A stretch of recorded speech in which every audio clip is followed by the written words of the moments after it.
We have a major development in the world of rock music pertaining to Rage Against the Machine, one of the genre's most accomplished bands.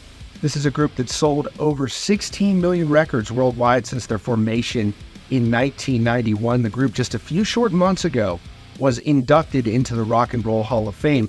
But this is a band that has had a lot of internal issues throughout the course of their career. And now this brand new statement, just in moments ago, from drummer Brad Wilk, the band's founding drummer, makes it seem as though there are more internal issues afoot within this legendary rock band.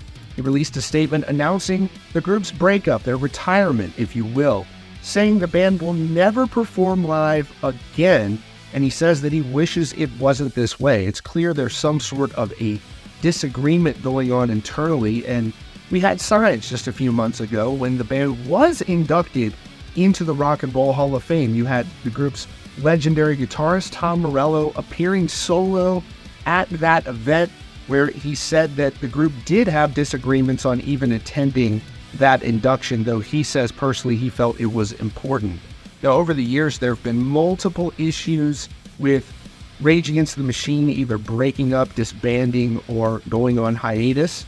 We have some past statements that the members have made that give us a little more context about what they've gone through over the course of their career. And of course, we have many fans who have followed this band, seen them live many times over the course of their career, wondering why. And you have people who may have had tickets to see them live to some of these postpone shows, just wondering if they'll ever get a chance to see them perform again. And I would say, based on the past, it seems unlikely that we'll get that opportunity to see them perform. Where a band has gone on hiatus and returned a few short years later, this is a group that has definitely stayed away from the limelight many years at a time, and there's been much question. Now, we got that reunion announcement in November of 2019.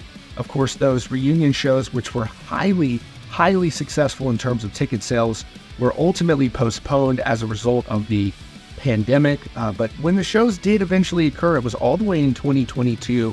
And just a couple of shows in, you had vocalist Zach De La Rocha dealing with a Achilles issue, a major leg injury that left him sitting during their performances. And then later on in the tour, they ultimately made the decision to postpone the remaining dates. And as of now, according to the statement from Brad Wilk, who does not make erroneous statements in public, we have seen the last of Rage Against the Machine performing live. And so first I want to go a little bit into this group's history and then a little more context into why this band has split at various times and what those members have said. I apologize for the different setting. I'm actually currently on vacation. So moving on. They were formed in 1991 in Los Angeles, California, releasing their self-titled debut album the following year in 1992. And again, they've gone on to sell over 16 million copies during the course of their career, which certainly puts them in the category of one of the biggest rock bands to ever exist.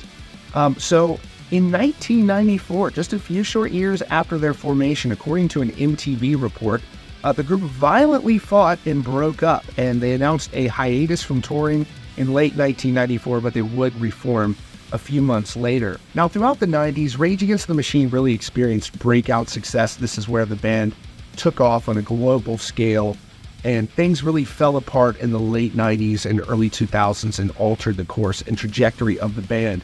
The group broke up, unfortunately, in the peak of their fame. On September 7, 2000, there was that infamous Video Music Awards event where Tim Comerford, it was a legendary moment. He climbed that scaffolding at the VMAs and he was swinging from the rafters after Limp Bizkit won that award. And there was some disagreement within the band about how that played out. You had apparently, according to reports, Tom Morello and Zach De La Rocha disagreeing with that decision.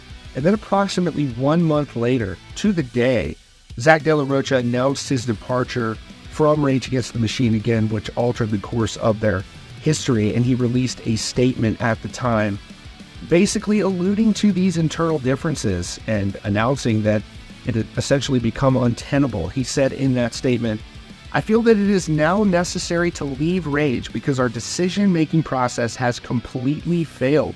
It is no longer meeting the aspirations of all four of us collectively as a band, and from my perspective has undermined our artistic and political ideal.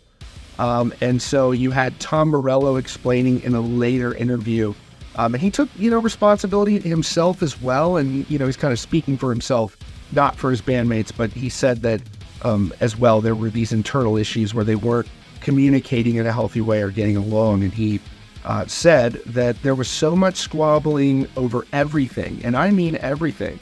We would even have fist fights over whether our t-shirts should be mauve or camouflage. It was ridiculous. We were patently political, internally combustible. It was ugly for a long time. And so it sounds like Rage Against the Machine had a history of kind of having really volatile arguing. Sometimes you'll hear of band members, having breakdowns in communication, but even Tom Morello alluding there that they would have violent fights, which really can be difficult for musicians to overcome. And I'm not saying that that's what's going on in this situation, which I'm going to get to in just a moment. They would go on after that breakup in 2000 to briefly reunite between 2007 and 2008, and then really little to nothing occurred up until that 2019 massive announcement that the group was reuniting, and their wildly successful reunion tour, which was selling like crazy. Those shows did have to be delayed due to the 2020 pandemic, and they eventually took place in or around July of 2022. And just 2 shows in, Zach De La Rocha dealt with that issue, suffering that reportedly Achilles rupture, which was very serious. He unfortunately had to continue the tour performing while seated, which, really difficult situation just a couple of days into this highly publicized reunion tour. You have to go through something like that, certainly a disappointment. Then in October of 2022, they just announced they were postponing it. No information for more than a year had come out about whether or not they were going to get back together. You saw Zach De La Rocha making other appearances and performing on stage. It was clear that he was no longer dealing with that leg issue, which, personally for me led to questions about what was really going on here. And I still have those questions, and we're not going to really get a lot of answers out of what I'm going to tell you here in just a moment, but it is very interesting. But, they had postponed that. Then in November of 2023, last year, just a few days ago, you had Morello appearing at the Rock and Roll Hall of Fame induction ceremony, which we all have disagreements about the way they have run things over there, and would like to see some improvement at some point. But at the end of the day, they were inducted, and it's a nice gesture to be able to have your career be honored. But Tom Morello alluded that the band did not agree with the prospect of being inducted into this institution, and he alluded to it during the speech. He said in part during that, he said, "I am deeply grateful for the musical chemistry I've had the good fortune to share with Brad Wilk, Tim Comerford, and Zach De La Rocha." He continued, "Like most bands, we have differing perspectives on a lot of things, including about being inducted into the Rock Hall." And so now you have this statement where Brad Wilk is coming out and saying that he's very disappointed, and Rage Against the Machine will never perform again. And so many times we've heard these kind of statements from musicians, but I think anyone who's followed Rage Against the Machine for any period of time can really come to the conclusion that they're probably not bluffing, and we may have seen the last of this legendary rock band. So let's just go right to his statement, and we'll kind of try to piece together what this may mean, what may be going on. But the real top-line observation here is that if you haven't seen Rage Against the Machine, chances are the original, real Rage Against the Machine probably won't perform again. And what a career it has been for them. Nothing's ever perfect. Their squabbles, even if they were violent, they never really spilled over into public. And their music and their discography has spoken for itself. It is disappointing because they have so much I think they can offer musically, but especially as a live band. It is what it is, and you've got to do what's best for you and what's the healthiest. And I think that each of these musicians will hopefully go on to do their own solo endeavors. And so this is the statement just in from Brad Wilk. We do not have any sort of response as of yet from anyone in the band. I would expect at least Tom Morello is going to weigh in on this. I would imagine, though, that every musician in due time is going to respond. to this news, but it does sound as though there is some sort of a internal dispute that's going on that has led to this. And you let me know what you think in the comments about this entire situation as always, but that was the first thing that jumped out at me when I read the statement, which was just released. Brad Wilk shared it. He said, "I know a lot of people are waiting for us to announce new tour dates for all the canceled Rage Against the Machine shows. I don't want to string people or myself along any further. So while there has been some communication that this may be happening in the future, I want to let you know that Rage Against the Machine, Tim, Zach, Tom, and I will not be touring or playing live again. I'm sorry for those of you who have been waiting for this to happen. I really wish it was." And so again, you have Brad Wilk saying that he wishes the band could continue to play live, but he's saying they will never. Now, it's unclear what led him to make such a definitive statement. And he says there have been some conversations, but he is very confident to say that statement. "I want to let you know that Rage Against the Machine, Tim, Zach, Tom, and I will not be touring or playing live again." That is a disbandment.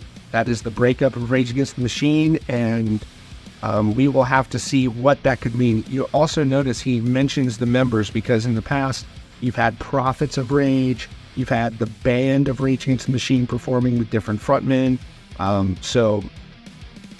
This is a big deal. This is a shock. Not totally a shock, but still, anytime you have a band of this magnitude announcing the conclusion of what was undoubtedly a world-class career, it is surprising. So, let me know what you all think about this in the comments. It's been an amazing career for Rage Against the Machine, and we will let you know if we get any further updates on this situation. As always, that's your latest update for Rock Feed. Be sure to subscribe with notifications on if you're new here for the latest news and updates.